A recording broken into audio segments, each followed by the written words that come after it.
তুমি ইমানদার ছাড়া আর কাউকে সঙ্গী বা বন্ধু রূপে গ্রহণ করবে না যার মধ্যে আল্লাহর প্রতি ভরসা নেই, আল্লাহর প্রতি ঈমান নেই, আল্লাহর প্রতি তাওয়াক্কুল নেই, যার মধ্যে তাকওয়া নেই, আল্লাহ ভীতি নেই, সে ব্যক্তিকে তুমি বন্ধু হিসেবে গ্রহণ করবে না। কারণ কোরআনে কারীমে আল্লাহ বলেছেন, আল আখিল্লাউ ইয়াউমাইদিন বা'দুহুম আদুউন লিবা'দিন মিনাল মুত্তাকিন। দুনিয়াতে যারা বন্ধু তাদের সবাই আখিরাতে এক ধরনের শত্রু হবে। শুধুমাত্র মুত্তাকি বন্ধু যদি থাকে কারোর, তাহলে সে বন্ধু আখিরাতে শত্রু তো হবেই না, বরং বন্ধুর উপকারে আসবে আল্লাহ তাআলার অনুমতি সাপেক্ষে ইনশাআল্লাহ বিইذنিল্লাহ।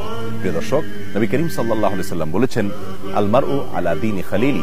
মানুষ তার বন্ধুর জীবন দর্শন, বন্ধুর আদর্শ এবং চিন্তা ভাবনা এটাকে সে বহন করে বেড়ায়, নিজের অজান্তে এটা চলে আসে তার মধ্যে।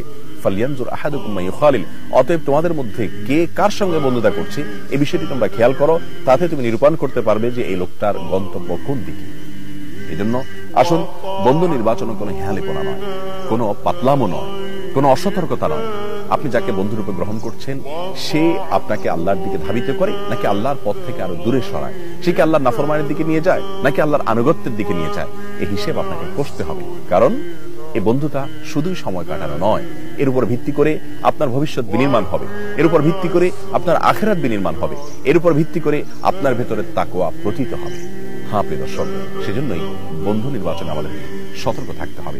নবী করিম সাল্লাল্লাহু আলাইহি ওয়াসাল্লাম এ সম্পর্কে এত বেশি হাদিস বলেছেন যে হাদিসগুলোকে একত্র করলে রীতিমতো একটা বড় গ্রন্থ হয়ে যাবে। তিনি বলেছেন যে ভালো বন্ধু এবং খারাপ বন্ধুর উপমা হলো কাহামিল মিসকিন আও নাফিখি কির। অর্থাৎ ভালো বন্ধু হলেন আতরের দোকানের মতো। যে ব্যক্তি আতরের দোকানে গিয়ে বসবে সে আতর না কিনলেও কিছু না কিছু গ্রাম পাবে। আর খারাপ বন্ধুর দৃষ্টান্ত হলো কামারের মতো। কামারের দোকানে যদি কেউ বসে তাহলে সে আর কিছু না হলেও সেখান থেকে আগুনের ছিটে ফোটা একটু হলো আঁচ হলেও তার গায়ে লাগবে।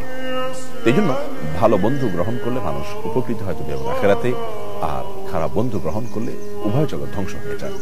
কত যুবক আমাদের সমাজে ধ্বংসের অতল তলে হারিয়ে গেছে শুধুমাত্র খারাপ সহচরের কারণে।